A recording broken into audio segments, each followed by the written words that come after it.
Hello everybody, welcome. My name is Cathy and this is the Let's Be Honest video series. We want to talk to you today in an open and honest and frank way about all the things that women experience when they're pregnant, sometimes embarrassing things, inconvenient things. Let's face it, pregnancy is not always a walk in the park. It's an amazing feat of achievement to grow a baby in your body. But for some women, there are some unpleasant side effects. And for some reason, we don't always talk about that. So at My Expert Midwife, we're a team of midwives that are going to lead you through a series where we lift the lid and have some frank discussions. I'm really, really pleased that I've got Sarah-Jane Crawford joining me. And a lot of you will know Sarah-Jane. She's known for her TV and radio work. She has a prolific social media presence and she does an amazing podcast loved by midwives called A Womb of One's Own. And she's also a mum to baby Summer and she's got another one on the way. So we're going to get some real expert info and advice from my side and some real insight from Sarah-Jane as well. Hi, Sarah-Jane. Oh, yeah, great intro. And it actually reminded me of all the things that are going on. I was like, mum's one on the way. What am I thinking? No, it's really, really nice to meet you. We're trying to educate women, really. Loads of our women tell us that they're embarrassed to just talk about a vulva, a vagina, your bottom, your hemorrhoids, what happens in pregnancy. And it does change. We're also concerned with these lips, aren't we, on our face? I mean, we've chatted before we've started today and you said, oh, I like your lipstick. We're all really concerned about our lips, but it's the other lips, isn't it? It's the labia, the vulva, the vagina, the bottom. For some women, it's the first time they get to know their bodies when they're pregnant. And those lifestyle tweaks that you were talking about are part of becoming the owner, really, of your body and your well-being. And I just wondered what specific symptoms you felt with regard to your bit were changing when you were first pregnant with Summer. The first thing I want to talk about is constipation. So the reason I call it a vicious cycle symptom in pregnancy is because, and I've had it in this pregnancy and I had it in the last pregnancy. And for me, it's so annoying because I've always been somebody, well, not always, only in the last few years since becoming veggie. I've been not quite regular. I've never really sort of thought about like diarrhea or constipation. I've always been quite regular. So it's so frustrating and actually makes me feel so challenged when I go through it. And it would for anyone, whether they're dealing with it on a regular basis or not. Vicious cycle for me is if I have low iron, then I need to take supplements, but the supplements sometimes give me constipation. So like I've always had low iron. And for those people thinking, well, you need to eat a steak, even before giving up meat, I always had low iron. And then in pregnancy, as I know, like hopefully you'll be able to sort of elaborate on, your digestive system isn't that efficient, so you get constipated anyway. Because in the last pregnancy, I ended up with hemorrhoids. And it was one of the most horrendous things for me because I've never experienced it before. Many of us pregnant women, we have low iron stores. We need supplements. Even if you're not low in iron, you need to make sure you're topped up. Yeah. And many of us pregnant women get constipated. Like, what is the answer, really? It's such a common lament, Sarah-Jane. Absolutely what you've described, that vicious cycle. And iron, it's really important when you're pregnant not to let yourself dip into too low a level. There's a certain dilution effect. So when you're pregnant, it's like somebody's taken the top of your head off and poured in half as much volume again. You've got extra fluid, you've got extra blood cells. So there is a diluting effect. So it's not as bad as it looks. But we don't want that iron to dip too low because it exacerbates any tendency to hemorrhage. And you do lose a fair bit of blood when you give birth. And if you're anemic, you can't fight that hemorrhage. So we want women to really concentrate on not being anemic in the late pregnancy. Your midwife will check your booking bloods when you first meet her. She'll check them again at 28 weeks to see what that dilution effect has heralded, and then she'll make sure that if you need iron, you've got a good 6-8 weeks to get your iron up. So for the whole of the pregnancy, your progesterone levels are concentrating on keeping everything loose. So the body loosens up and every single blood vessel has got a muscle layer in it, and that will become loose as well. So you're going to get varicose veins because your veins have got a muscle. And hemorrhoids are varicose veins in your bum. That's all they are. They're just varicose veins in the bottom, inside the bottom. Hemorrhoids are unpleasant, but not dangerous. I've seen loads and loads of women bear down and have a long, long second stage, and those hemorrhoids can bulge. So your bottom looks like a mouth. And when you feel your bottom in pregnancy, It can feel really scary, like it's got sort of big, thick, chunky worms coming out of your bum. They can just easily be reduced with the pads of your fingers. So don't poke in with your finger. A clean finger, clean hands. You don't need to put lubricant on there. You can if you want. You can put any water-based lubricant that you would use for intimacy. Put that on your fingers and just apply some pressure against those hemorrhoids. You can sort of push them in. Imagine you sort of turning a pair of socks inside out and pushing things in. There is no wrong place to push a hemorrhoid. It just needs to go from the outside to the inside, and try and do that without holding your breath. Keep your fingers pushing in and just breathe gently, and they will go back in. They're pretty constant throughout pregnancy for a lot of women, and using a warm compress in labour is a really good way to soothe and protect those hemorrhoids in the pushing stage. It goes along with our looking after your bits advice. So we advise women to massage and prepare the perineum. It's got to stretch, it's got to go thin and let the baby out, and there'll be a later video on that. But for most women now, we are saying a lovely warm compress. Ask your midwife to apply a warm compress to your bottom and your perineum, especially if you've got hemorrhoids. It can be very soothing. And also, spritz for bits, go on our website, have a look at our products and take care of that part of your anatomy. When you think about it, how many articles have you read about orgasms? And I think we poo more than we orgasm.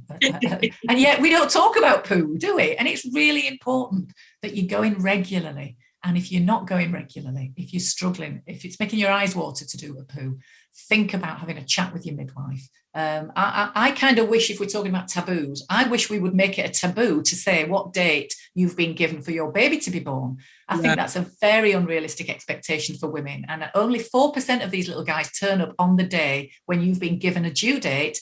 96% of the time, that does not happen. So that is the one thing I would like us to talk about less. I would love us to talk more about, what your vulva feels like, how itchy you are. If you've got excess discharge, more discharge is really common in pregnancy. And women don't talk about that, but they talk endlessly about when is it due? When is it due? That is the one thing I would like to shove that we stop talking about, and we start talking about how are you? How are you feeling? What's happening with you? And, did you talk to your friends? Did you talk to friends and family and Brian about the changes you were seeing in your body?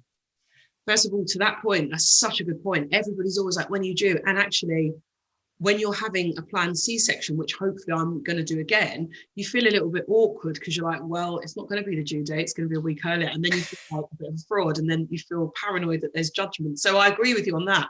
And I think that it's something we're always asking, but like you said, no one's going, are you constipated? Are you tired? You've got indigestion? Are you weeing all right? Have you leant forward? Oh, I've got a weeing tip. I'm going to answer your question. I'm so passionate about this topic, and you are giving me so much great information.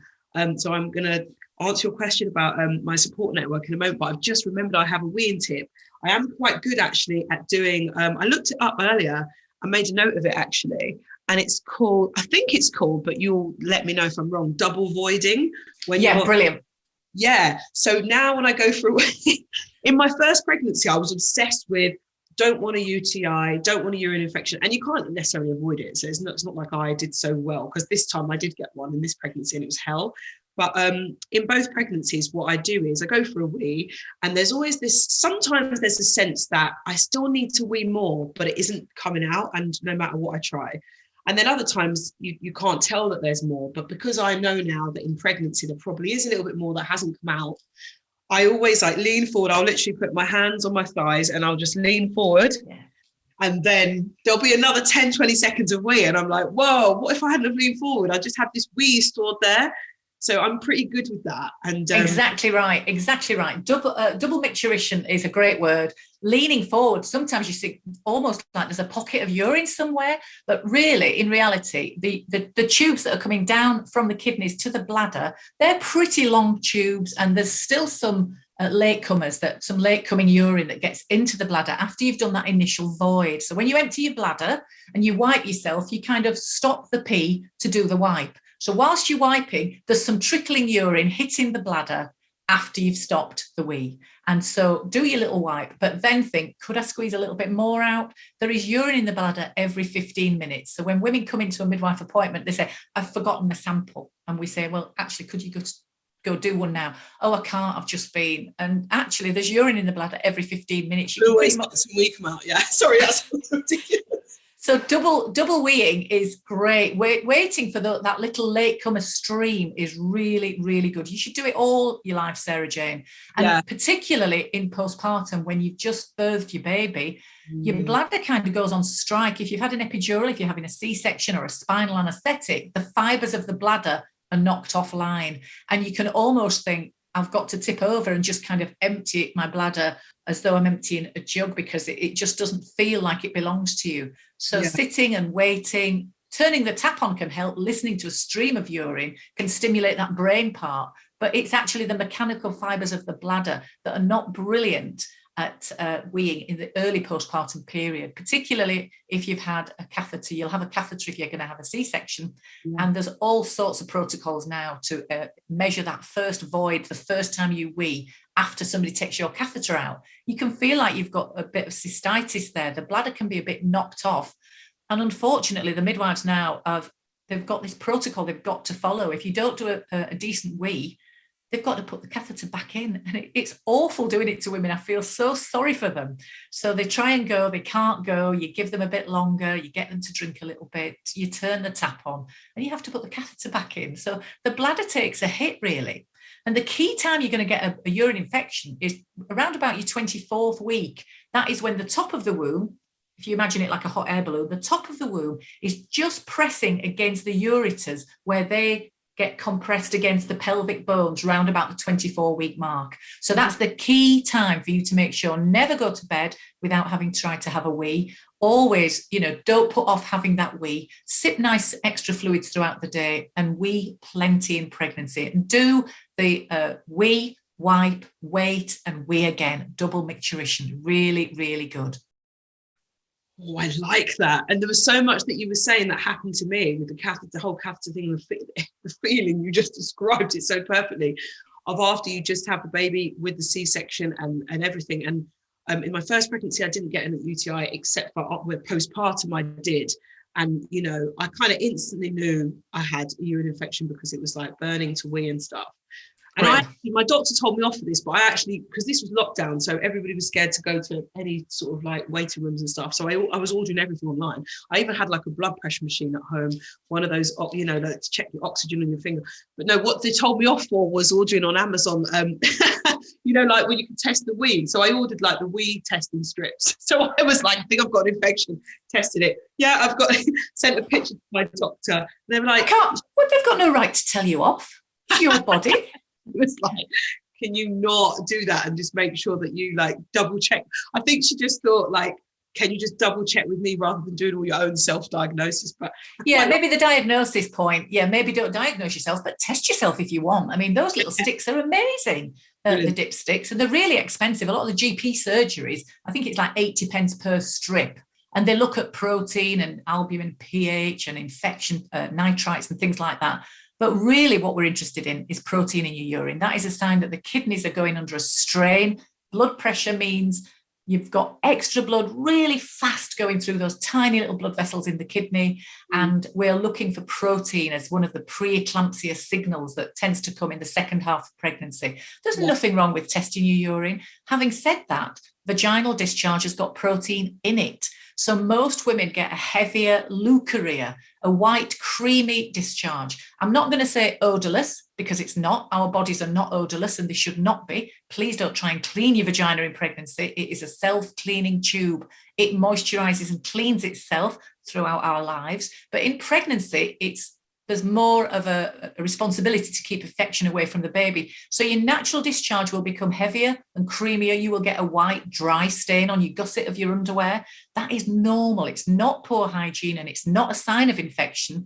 It's only a sign of infection if it smells offensive.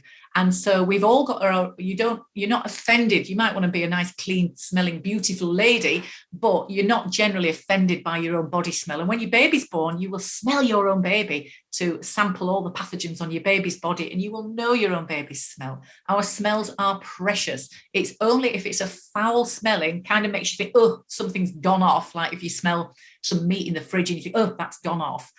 We know a rancid, foul-smelling smell is not right on our discharge, but for the vast majority of women, creamy, mild odour to your discharge is normal. You might even have to wear a panty liner. The only time we worry about it is, and I was a midwife married to a GP who did not have a clue whether I'd got a very heavy discharge or whether my waters had gone one night. I was like, is it wee? Is it liqua? What do we do? If you're not sure, just check out your midwife. Everything inside your pants, that's our domain. We want to talk about it. We can test something from a panty liner. You can take a photograph of your discharge and say, what is this? Have I lost my show? Is it the plug of mucus? Have I just got a bit of an excess discharge? This leukorrhea, it just means like a white discharge. Or have I got an infection brewing? Thrush is common in pregnancy. Bacterial vaginosis crops up a lot in pregnancy. Just check out any discharge you're not sure about. And remember, we don't want you trying to stay excessively clean and trying to alter the pH. I mean, Gwyneth Paltrow needs to do one and stop trying to get us to steam our vaginas. That is absolutely damaging information, misinformation. Let your body clean itself. Just look after yourself, eat well, and your own pH and rhythms of your vaginal discharge will alter. You are pregnant. They are going to be heavier, and it's normal. I love that. And actually, every time I've ever seen any discharge, it's always been like a relief, because with the first pregnancy, because you sort of feel something and then you're like, let it not be blood. But I'm kind of through that sort of phase of anxiety now, which is good. And I sort of trust. I feel like things are okay in this pregnancy, and I have done for some time. I think in the last one, it would be like every time you'd feel something, it would be like, is it discharge? Is it blood? I'm sure a lot of women go through that. I'm definitely more able to just be free and easy and talk about stuff and not feel like I'm being laughed at or judged, because actually everybody's going through it. Yeah, you're not alone. You're not alone. And a problem shared is a problem halved. And just knowing that somebody else has had it, I tell you, there's one symptom that women don't talk about. And I love the way that midwives can banish a taboo by giving it a funny name. So it's called fanny daggers or lightning crotch. So you get this incredibly jabbing, sharp pain, as though somebody's just rammed a screwdriver right up your vagina. You might be in the supermarket pushing a trolley around and you suddenly go, whoa. This is what I'm getting at the moment. I always say, my fanny, I'll say to Brian, ow, and he'll go, can you not say the word fanny? And I'm like, sorry, but it's really hurting. Well, I think women, we reduce a taboo, don't we, by giving it a funny name, giving it some language. I love the way midwives have sort of given funny, laughable titles to make us be able to laugh it off and say, God, I was in the supermarket the other day and I had the most amazing lightning crotch spasm. I just had to stop and look at the cottage cheese for a few minutes and then just carry on. We can have a laugh about it. So I love the way we are breaking down these taboos slowly but surely. But there's still a fair few to go, a fair few. Not only are there physical triggers that can cause massive amounts of anxiety during the pregnancy, and like you say, takes a shine off it, but there's also like hormonal things. Like for me, and I have a therapist that I speak to who's amazing, and she's very much a specialist in the sort of maternal mental health space, so that's why she's so great as well. But like in my first trimester of both the pregnancy, the summer and this pregnancy, I felt so down, and it was mainly like, but this time around I kind of knew it was like my hormones were hijacking me. I could like tell, but I was so in it. And I used to say to Brian, I just feel this black cloud and I just cannot shake it. And I would say it all the time. And then I said to my therapist the same, this is how I feel. And she was like, right, let's see if it's like just a first trimester thing. She gave me loads of other great advice as well. But she was like, because I think at the time I might have been about 8 or 9 weeks when it was really peaking, and then almost as if by magic 12, 13 weeks, and I was like, oh, back to me again. And because she was saying to me, obviously, I mean, she's a CBT practitioner, cognitive behavioral therapist, so she's more about talking and different things that we can do that aren't necessarily, a psychiatrist might prescribe you antidepressants, and there is no right or wrong, and no one should ever tell you don't have antidepressants. And this is another vicious cycle symptom / scenario. Women worry about what can you and can't you take because you're pregnant, and it's like, I just have to be this pain-bearing person, and it's like, it's not true. There are things that can help you, whether it's with sickness or if there is a mild antidepressant you can take. I didn't end up taking that, But the reason I mention all of this is because with mental health, like, you can feel so down. And the annoying thing is, annoying is such a rubbish word to describe it, but like, again, the vicious cycle thing is, you're like, I don't want to admit to anyone that I feel so down because I really want this baby. And I know I've got friends that have had like terrible losses recently. And then I've also got friends that are telling me they can't get pregnant. And it actually makes me want to cry now thinking about it, of all of the stories that people share with me, and even people that I don't know will message me, and it's heartbreaking. And then I think to myself, okay, I'm pregnant, but I feel so depressed right now. And I don't even want to share that because I feel like, it's, taking the piss, really, for want of a better expression, to those people who, and that's also not fair on yourself. You have to still share, because there is this real dichotomy there. You will feel like really great for 1 minute, and then you will feel like the lowest ever the next. And so, yeah, it's called labile. Your hormones are labile. They are up and down. And the placenta has a massive effect on our hormones, particularly after birth. It regulates your hormones, and your mood is regulated by your hormones. So you're not yourself at a level of mood stability in pregnancy. You might be hypercritical. You might be hyper anxious. Your birth partners really need warning that you're going to see a different side of me. Poor Brian. Now, I've booked more pregnant women, thousands and thousands. You do that first initial interview, and women are always reticent to tell you that they're on mood regulating or antidepressant drugs. And our message is, please don't let that be a taboo to you.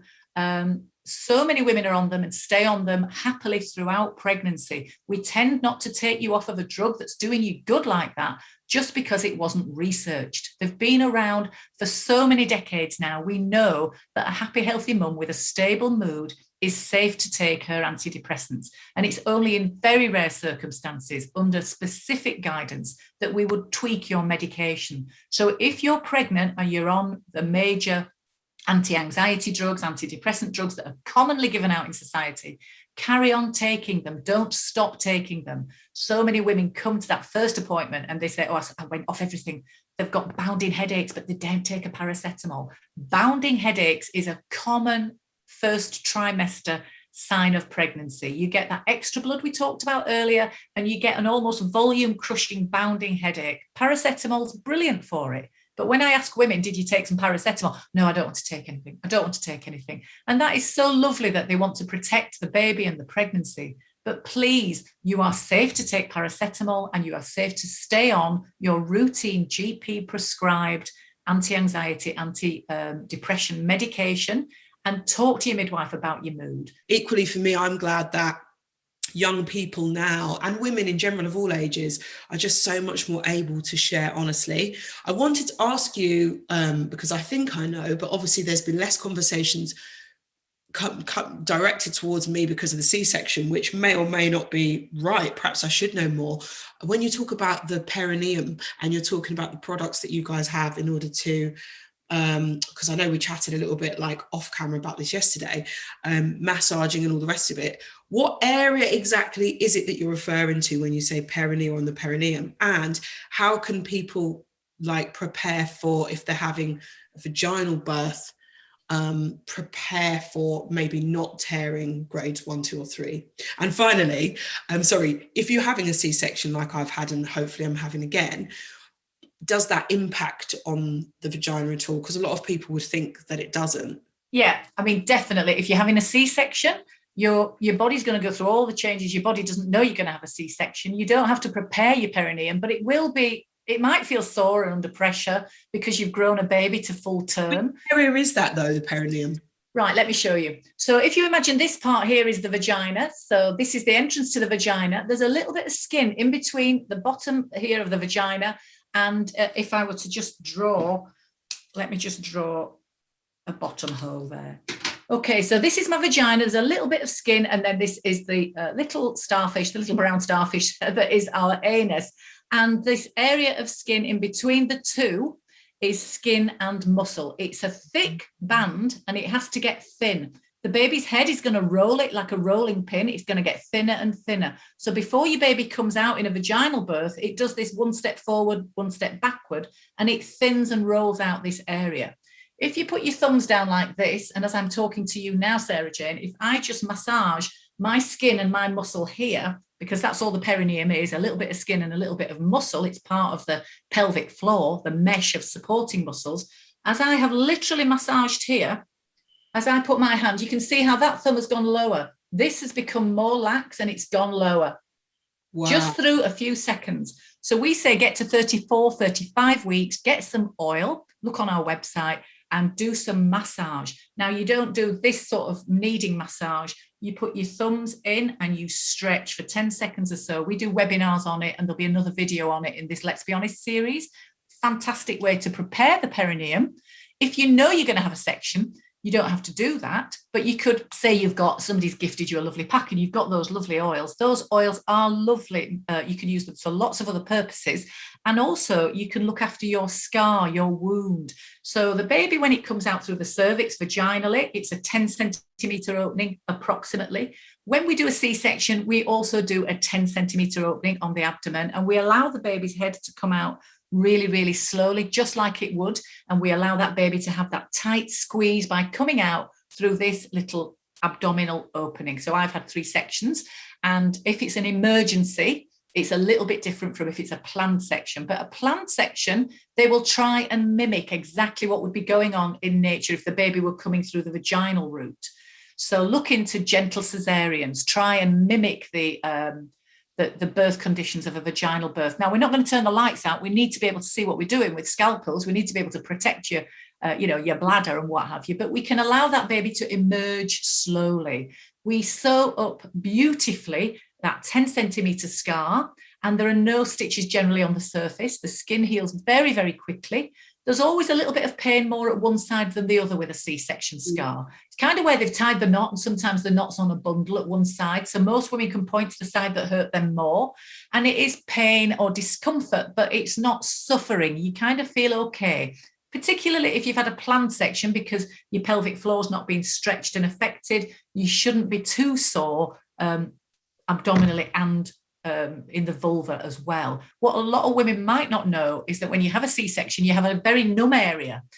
They cut the nerves and it can be numb for months and months and months on end. And it can have it's like a little smile-shaped incision, just where your pubic hair would grow if you had pubic hair growing, just down behind where you would wear a thong. So it's quite a low-level scar, done like a gentle smile, about 10 centimetres long, no stitches on the surface, but generally will be sore on one side or the other. And that whole wound will be red for months on end before it goes to a fine white line. And you can look after that, gentle stroking, some spritz for bits along that incision line is absolutely fine. It should never gape or ooze or discharge or be smelly. And if it is, again, it's the midwife with that little baby bud again that's going to take a swab, send that off to the lab and possibly give you some antibiotics if there's signs of an infection. So I think all of us that are going to give birth are going to need one of those mirrors that's got a magnifying surface and an ordinary surface. So you're going to have to get used to looking at your bits if you've birthed vaginally, checking that your stitches are not gaping. Don't worry if you can feel hemorrhoids bulging. They often really do bulge after you've birthed. They do go back in. Get used to just putting some pressure to gently put them back inside. Try and not fathom around too much with your fingertips. If you've been touching your back passage, you need your hands washing. Make sure you're not touching areas where they've been stitched if you've been touching the bowel, because you don't want E. coli from the bowel infecting the stitches. And you can get a peri bottle. You can get a bottle with a squeezy silicone body and then a little hook that you can point down and squirt and clean your stitches. You can use our Spritz for Bits, which is designed to be used like that. It will spray from any angle, and you can soak your body in a lovely bath and then dry with a clean little face flannel or something that you just use for that area and nothing else. Don't rub. Pat dry and lay on the bed, go commando for half an hour or so each day. Do not dry that area with a hairdryer. This was advice that was touted out before we knew the research really. So Leslie Gilchrist, our CEO, she's a master's in research. She's like a perineal, she knows everything about the perineum. And we know there is evidence now that you want moist healing. You don't want that hairdryer drying that area. Just let it be patted dry with a soft cloth, and watch our video on perineal care that's coming up in this series. But it is a hugely important part of your recovery to feel mentally as well, that you're not thinking, God, look what's happened to my vulva, look what I look like, am I ever going to be intimate again? What's it going to feel like? Remember, your vagina opens up and closes as well. It concertinas and it goes back. So women sort of feel that sex will never be the same again. They might not want to be intimate. And if they're breastfeeding, they will maybe undergo the experience of a vaginal dryness, similar to what somebody of my age might have had at the menopause. It's a bit like that when you're breastfeeding, your hormones make you quite dry. So you do need to buy some water-based lubricant. So you want something like Yes or Silk or Replens. They're out there for women. Get some nice water-based lubricant. It helps to put your hemorrhoids back, and it helps if you've got a dry vagina because of your breastfeeding hormones. This area needs tender, loving care for weeks and months after your birth. If you breastfeed for a long time, your vagina's not quite the same until you sort of hormonally stop breastfeeding and go back to what you were like pre-pregnancy. So just be aware that this is working kit. We keep it in our knickers. We forget to talk about it. We're embarrassed to talk about it. But there's a shed load of care and stuff that needs to be known about. 81%, I think 83% of the women, we asked over 1,000 women, all about perineums, all about what they want to know, knowing their bits. And 83% said that they wanted more information, they wanted more education, they wanted us to open up discussions like this.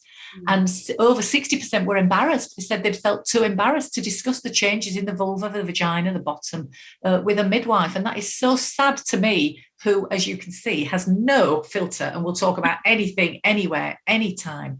And, sometimes as a midwife, I would think, where are all the questions when you ask and mums just say, yeah, fine. If you're not fine, if there's one little question, just ask it. There is never a question that's too daft to ask. What I think is great about what you've said is that by having these conversations and not feeling embarrassed about asking about certain parts of the body that might be in between the vagina and the anus, and like advising people to do this self-massage, which is essentially quite an easy thing to do, and you can do yourself. If you want your partner to do it for you, I'm sure he can do it as well. Absolutely. But what I'm saying is it's something that can easily be done, right? So therefore, a lot of people may not even know this, and then they're looking back thinking, I had this tear and maybe I could have done this. It's like, wow, what great preparation. I know that if I was having a vaginal delivery, and I may still, this is something that I'd be all over that, because why not take ownership over something that could actually help you? And when you gave that demonstration with your hand as well, it's just like, wow, like it works.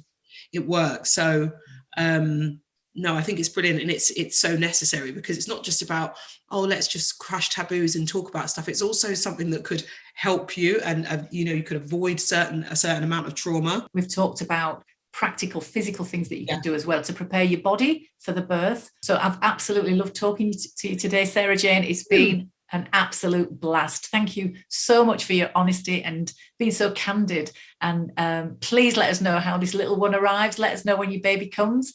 And I'm going to be texting you like every day. Please do. Please do. Day 4, and I was thinking, I hope Cathy knows I'm going to be DMing. Yeah, delighted.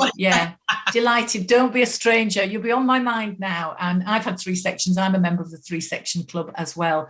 These little ones, they arrive and they just change our lives. But there's so much we can do in the pregnancy, talking to each other, breaking down the stigma, helping each other out, having a laugh. It's all to the good if we can just feel that bit more informed and educated and prepared. So I do thank you for being such a great guest on Let's Be Honest, our video series at My Expert Midwife. And please let us know. Thank you so much. Let us know when the little one arrives and how you're doing. I will do. Thanks, Cathy. You've been amazing, really insightful and informative. And thank you. It's like cathartic expression anyway, to talk about the journey, and it just reminds you or me of everything that you've been through. So woman to woman, it's great, isn't it? Absolutely.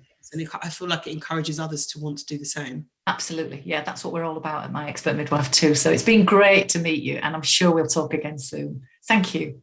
Well, we're going to wrap it up there. I hope that's been useful for you. It's been really good to talk to Sarah-Jane about all of these topics, but we could go on all day, and there's lots more for you. Hopefully you now feel a little bit better about the changes to expect when you're expecting, and how you can care for your bits in pregnancy and in through birth and beyond. do check our website, My Expert Midwife. Lots more information for you on there. Talk to your midwives, talk to your friends and your family, and let's work together to break the taboos and to open up the discussion about knowing your bits in pregnancy. Thank you so much.